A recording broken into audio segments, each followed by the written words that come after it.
Welcome back to Couch Collectibles. Hope you guys are having an awesome day. As always, today we're looking at some 1973 Roosevelt dimes that are worth money. We'll show you what these coins sold for and why they sold for these prices, and we'll also look at some other coins as well. So if you guys are new, as always, feel free to check out all the other coin and collectible videos here on the channel. We're going to be doing some giveaways very soon, so stay tuned for that, especially for you guys that are members, paid members. Thank you guys so much for your support. We're going to be doing some free giveaways, so just bear with me. Gonna come with the live streams coming very soon. So let's just hop into this one.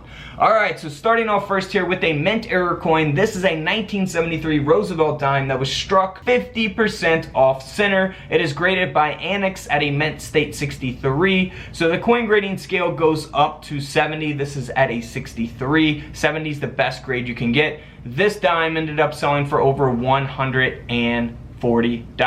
It also has been split after the strike, so we will not see a reverse design on this coin. Now here is another cool mint error. This is the 1973 S mint mark, and the coin has been double struck. This coin has been graded by NGC at a proof 67.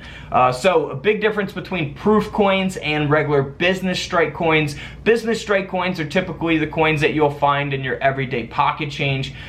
Proof coins are going to be the shiny mirror-like finished coins that are, basically sold for collectors, sold to collectors. This dime ended up selling for over $1,800, nearly a $2,000 coin. Now here's a 1973 D mint mark. So of course this is a business strike dime, and it has an obverse die cap. Now you can look for die caps on all kinds of different coins. Again, on this coin we will not have a reverse design either. So graded by NGC at a mint state 66. This dime sold for over $540. Next up is a 1973 D mint mark that just has a very high grade, so that's where all of the value comes in at. It doesn't have any type of mint errors or anything like that. The coin just has a very high grade, and that's why this dime sold for around $80. So not something you really want to get graded, in my opinion, because you're not going to make a fortune off, high graded 1973 dimes. Alright, so here's a 1973 D mint mark that has been double struck. The second strike is 40% off center. This coin was cleaned, unfortunately, so do not clean your coins. It will take away from the value. Had it not been cleaned, it could have sold for more money, but this coin still ended up selling for over $215. Moving right along, one of my favorite coins of this video. This coin sold for over $1,000. And that's because it had a magnetic slag struck into the front of the coin, the obverse of the coin. It is graded by PCGS, the coin grading company, at a mint state 62. Super unique error here. Like I said, this coin sold for over $1,000. Now back to the proof coin. This is a 1973 S mint mark that has been double struck, with those strikes being off center. It is graded at a proof 67. This is a really cool coin as well. That's why this dime sold for over $975. Again, nearly $1,000 coin. Now here's the 1973 no mint mark. So this is the same as the high graded D mint mark. Basically the high grade is what is going to give the coin its value. That's why the coin sold for over $400. Now here's a 1973 S mint mark, again a proof coin that was struck onto a Liberia coin planchet, a 1 cent planchet from Liberia. So that is super rare, of course, to have an error like this, especially on the proof coin. That's why this dime sold for over $2,800. $2,800. Now here is the regular proof dime that does not have any types of mint errors. However, it has a perfect grade. A proof 70, you cannot get higher than a 70 on the coin grading scale. Proof 70 deep cameo grade by PCGS.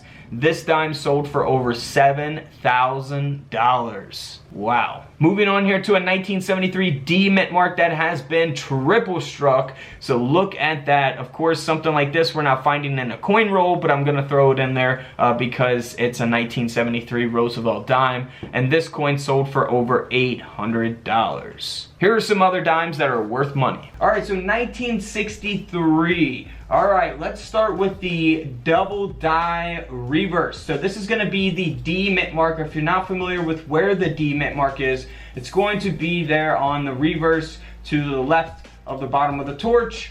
And here is what you want to look for. So you want to look for doubling on the lettering there of the coin, and also here on the flames. So there's a couple examples of doubling that you want to look for, but we got some other examples here as we go. So this is just the D mint mark. Now here is that coin that has that doubling. Now keep in mind, this coin is graded at a mint state 66. The coin grading scale goes up to 70. This is at a 66. So that will give it a lot of value as well. It's got some amazing toning to it also. This coin here, as a result of that error in the grade, a high grade, sold for over $325. So keep in mind, if your coin is in really, really rough condition, even if it's got the double die reverse, it's not gonna sell for that much. It's gotta be, you know, good condition with the double die reverse. Now the 1969D, this coin sold for over $5,000, and you may be asking why, and that's because this coin is graded at a mint state 68. Perfect grade would be a mint state 70, so the higher the grade, typically in cases like these, the more valuable the coin is going to be, because there might not be many out there at a mint state 68 or higher. So the demand's going to be higher, which ultimately increases the prices for the coins. Now if you look at a 1963 here, graded at a mint state 66, only sold for $16. So a big difference in coin prices just on the grade, and those grades are really, really close to each other. So, you know, it is a big difference depending on how many are graded at that grade.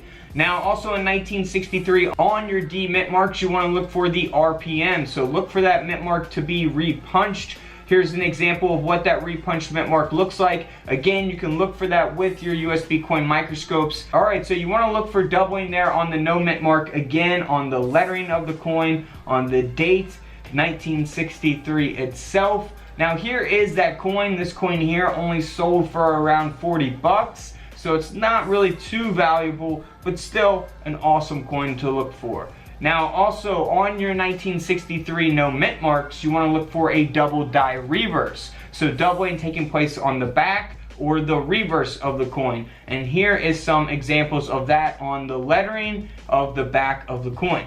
Now also on the proof coin, you want to look for doubling on the lettering as well. So United States of America, you want to look for that doubling there. Here on the reverse of the Roosevelt dime. Here's some very noticeable type of doubling here on the 1963 proof dime. If you don't know what the proof coin is, the proof versus the business strike dime. Business strike coins are typically the ones that you get from the bank or you find in your everyday change. Proofs are going to be more shiny, mirror-like finish coins, and those are not intended for circulation. And of course, I have a whole video explaining proof coins versus business strike coins. Now here is that 1963. It is a double die reverse that we just looked at. And because of its high grade, because of the double die reverse, this coin sold for over $1,000. $1,000. Alright guys, don't forget to subscribe in the middle, check out the videos to the left of me, and until tomorrow, I'll see you on the comment section below. This is Couch Collectibles, and this is where I disappear.